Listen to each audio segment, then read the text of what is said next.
I can still hear those screams echoing in my head, and honestly, I don't think I'll ever forget the sight that greeted me behind that locked door. It was around midnight when it happened, and I was just coming back from a late shift at work, tired and thinking about nothing more than collapsing into my bed. But then I heard a faint, desperate scream that seemed to pierce straight through the walls of my apartment building.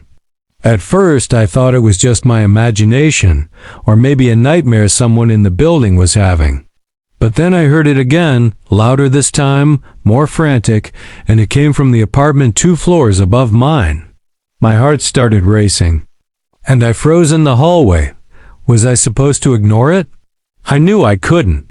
Something inside me just refused to walk away. Tell me, if you were in my shoes, would you have done the same thing, or would you have stayed safely in your own apartment? Because I had no idea that the choice I was about to make would change my life forever.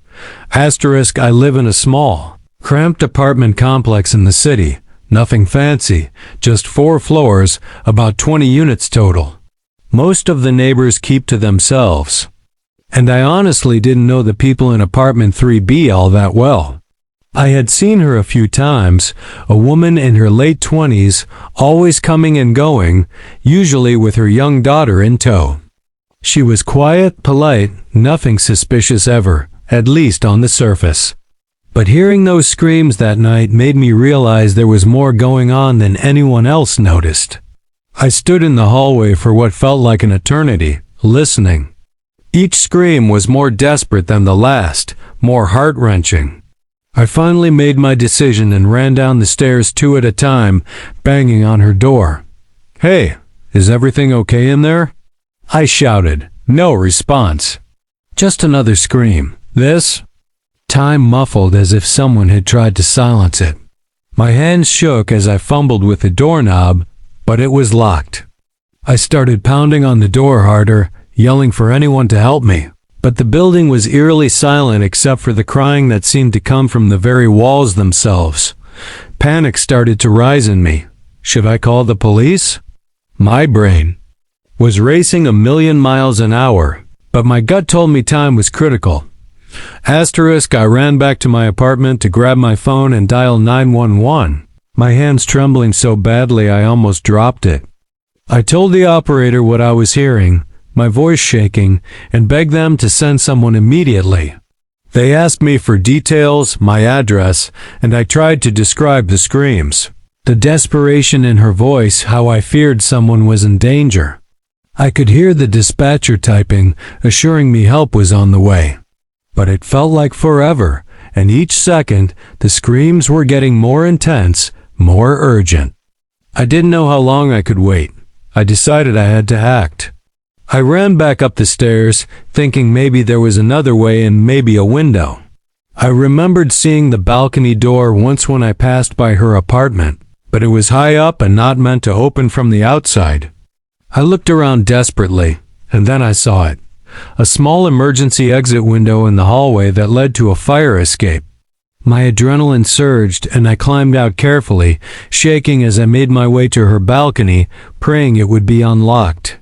When I reached it, it opened just enough for me to squeeze through, and that's when I saw it. Asterisk, the apartment was dark, lit only by the pale glow of the streetlights outside. And there she was, on the floor, her arms wrapped around her daughter, both of them shaking, tears streaming down their faces. She looked at me with eyes full of fear and disbelief. "Please, help us," she whispered. I froze for a moment, the scene sinking in. The place was a mess, furniture overturned, broken dishes scattered across the floor, a smell that made my stomach turn. And then I noticed him, or rather, the absence of him. Her husband, her partner, who was supposed to be there, gone. That's when she started explaining, through sobs and gasps, what had been happening for months. He had become controlling, violent, and the night before had completely snapped. She and her daughter had been locked in the apartment while he raged elsewhere, throwing things, screaming threats, and for hours they had been trapped, terrified for their lives. I listened, barely believing what she was telling me.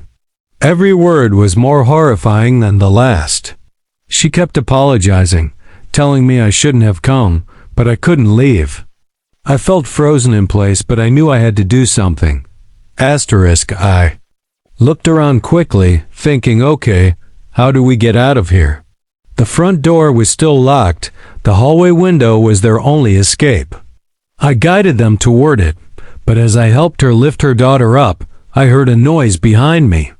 The door had started rattling. He was coming back. My heart pounded so hard I thought it might burst.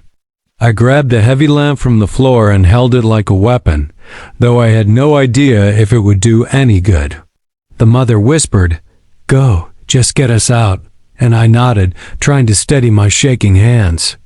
We made it to the window, one by one, climbing down the fire escape while he pounded and screamed inside the apartment, shouting our names, threatening us. The sound of his rage was deafening, but somehow we made it to the ground safely, and I led them away from the building until the police arrived. When the officers finally got there, I gave them a full account, explaining everything I had witnessed, the screams, the mess, the fear. They went inside cautiously, weapons drawn, and what they found confirmed the mother's story. The apartment was worse than anything I had imagined. Furniture smashed, walls marked with handprints and scratches, and all sorts of things that indicated months of abuse. It was surreal to think that all of this had been happening right above my head, and I had never noticed. The husband was taken into custody, and the mother and child were escorted to safety. I felt this strange mix of relief and shock. Relief that they were finally out, and shock that something so terrifying had been happening so close to me without anyone noticing.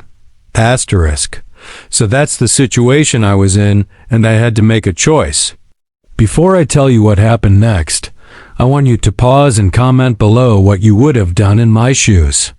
Would you have taken the risk and gone into that apartment, or would you have waited for help?